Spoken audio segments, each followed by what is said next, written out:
Assalamu alaikum everyone, Exhibition Cadet Saber Shah for my channel, Aviation Cadet 9936. So, yesterday I made a video about F-15, a friendly fire or not. So, I'm gonna add up a few more points to my yesterday's theory that it wasn't a friendly fire and was shot down by something. Now, when I say shot down by something, I would definitely let you go back in history in 1979 about the Operation Eagle Claw, when the U.S. Army, the military, they planned an operation to release the hostages in American embassy in Tehran, who were captured by a few of the militant students, and they stayed there for months. And that operation was failed. And nothing did Iran do in that operation, and everything collapsed. 5 out of 8 helicopters were destroyed, and then on the way back, they even have more destruction going on in this whole operation. The next day, when Iranians woke up, they came to know, oh, our country was under attack. But I mean, it doesn't happen again and again. Even Americans, once they gave the name of Operation Desert Storm to 1991 Gulf War, that was actually to cover up for the 1979 things they did. So that was because of a desert storm. Their mission got failed, so they named 1991 as the Desert Storm. So let's be more rational and not to talk about some external power from outside the universe helping Iran in case of these F-15 Eagles too. So let's get to the second, what I want to add up. If you remember last year, May 7th, 2025, Pakistan-India conflict, until to the day, all at least the analysts I know, on at least YouTube even, they have no idea how Pakistan successfully did that chain. Hundreds of authors have written things about the silent kill chain in Pakistan, how it acquired those kills. India denies those, but internationally, in most of the air forces, people recognize those kills. So let me give a debrief about those kills, which I know of at least. If I'm wrong anywhere, please do correct me in the comment box below. So what Pakistan did was when Indians were attacking Pakistan, when they were trying to shoot the mosques and the civilians in the residential areas on the name of terrorism, the Rafales, or all the aircrafts, those who took part in this Operation Sindhu, once they fired their missiles, their whatever, the air to ground BrahMos or Scalps or whatever you call them, whatever ammunition they used, their aircrafts were busy guiding those, because those need to be guided, because you have to do the cranking to evade a missile. You do the cranking maneuver to get your target to the ground, to the coordinates you have given it. You need to let the rocket follow your directions, and then once the rocket engine, well, when the rocket fires its own engines and starts using its own radar, it starts to go towards the target by itself.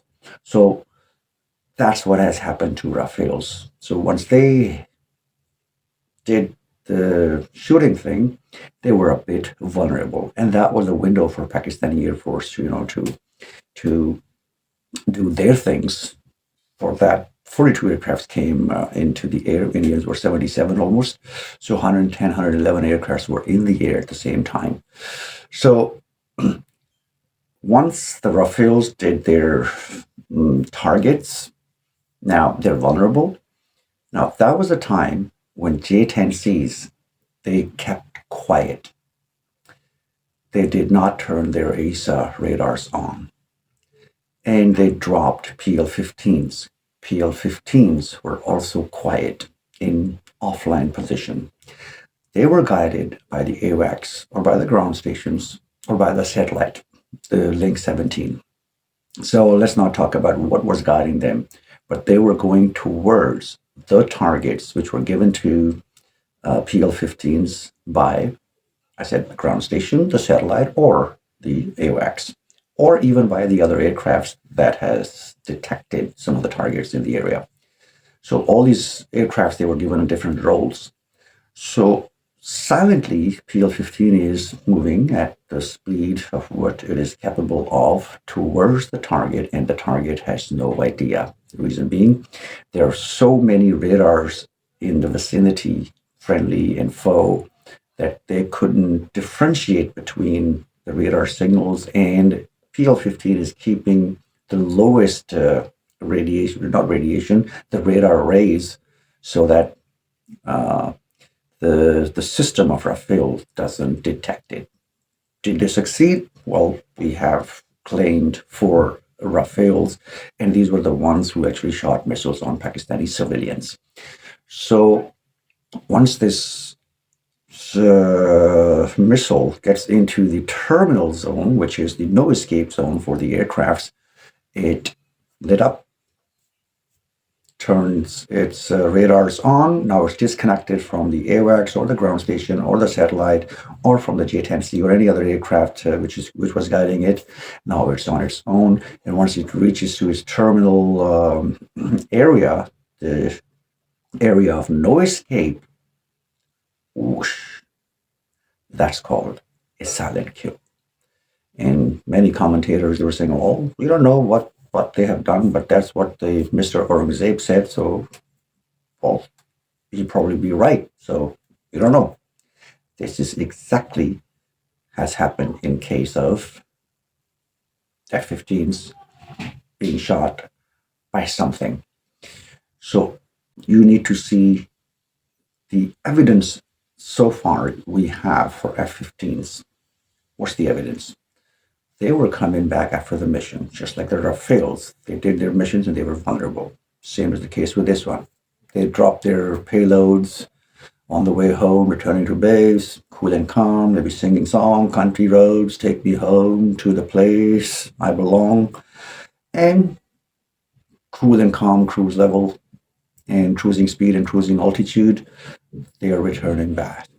And they have no idea, because for them mentally, they have already annihilated Iranian Air Force, and Iranian Air Force does not have capability to track F-15s, at least, to that far, like 200 kilometers away from Iranian border. So they're fully relaxed. They're going home, okay, returning to base. Now comes the capability of the Iranian Air Force. So the evidence says that they did not receive any RWR warning, which is the radar warning receiver. Otherwise, they would have reacted right before that. They would have done some maneuvers, broken the formation, go up, down, whatever they could do in order to have these evasive maneuvers whenever you get locked on by any of the radars.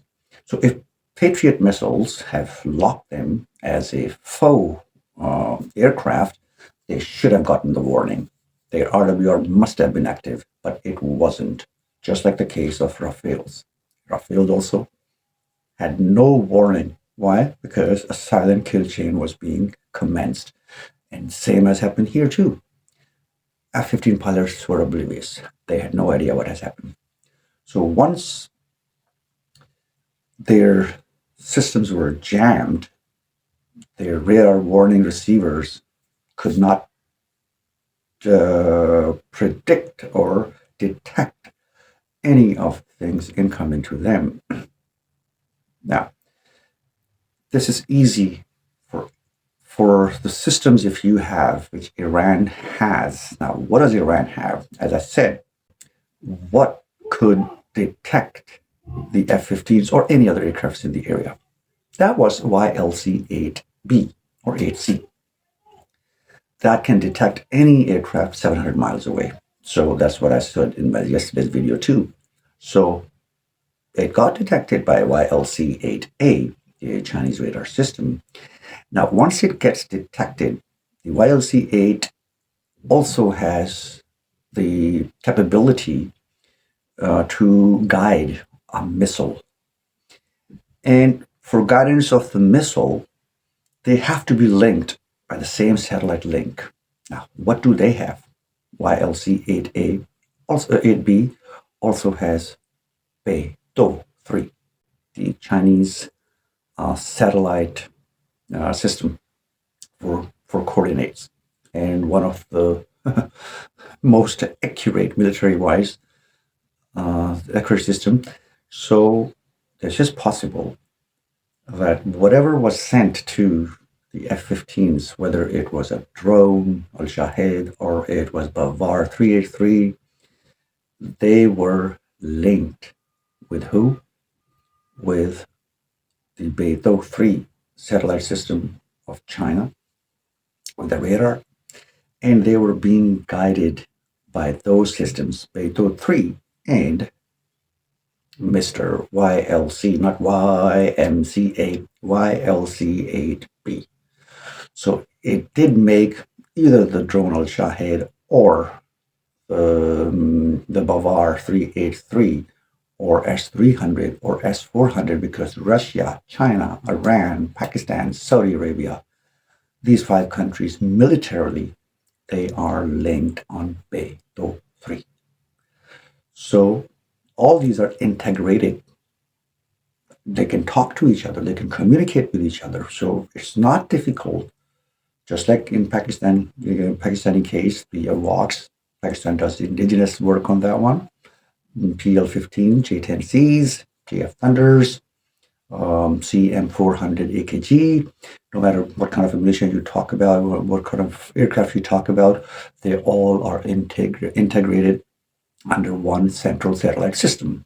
And same is the case with Iran. After being hit 9 months ago, they did evolve into a new kind of military force by taking help from all the countries which are willing to help them. So YLC-8B has been reported given to China. BeiDou 3 has been reported being given to Iran, sorry, not to China, to Iran. BeiDou 3 is also being used by Iran's military. So a combination of all these 3 things could make a perfect silent kill chain. And if you see the videos, you can see clearly that something hit. There's a big chunk of or something going off the aircraft. I don't know what that is. But this hit was not by a 6-meter tall, long Patriot missile. It was a hit by something smaller than that one. Because the flame at the back and the thing that came out of that couldn't be the engines, it couldn't be the exhaust. Nope, the exhausts were totally intact. We saw them while they were hitting the ground. So on the basis of that, it was either Al-Shahed or Bavar 383. S-400 could have commenced the kill too. Now, in the end, what I want to say is to please my other American friends, that if this were this kind of silent kill chain, this silent kill chain has video proofs. The missile, the radar signals, digital proofs.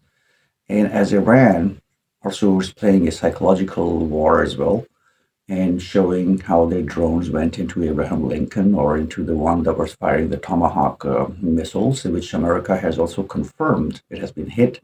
Abraham Lincoln was being attacked by Al-Shahed drone, and that was also given that F-35 has shot it down. But again, the question is, it traveled 500 miles into and clearing all the defensive layers to reach to Abraham Lincoln. It did reach there.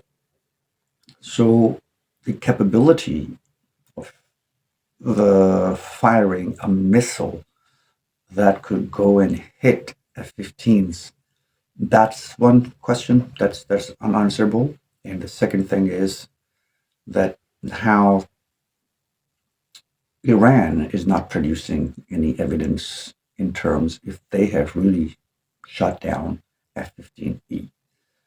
they should have come with the electronic or digital data they have on their radars, or if they have, if a Shahed is the reconnaissance drone and also kamikaze drone, then it should be equipped with a camera, and the camera feed, because of BeiDou 3, can be sent back without any Wi-Fi, without any other data link, because that is the specialty of BeiDou 3, that it doesn't require any of the external sources, satellites, to send its message signals back to the controller. It just works on BeiDou 3, and even if it's jammed fully, it can still talk to the controller. It can still communicate with the controller. So it should have sent all these kind of video evidences. So right now, this is all from my side. See you next time. Allah Hafiz.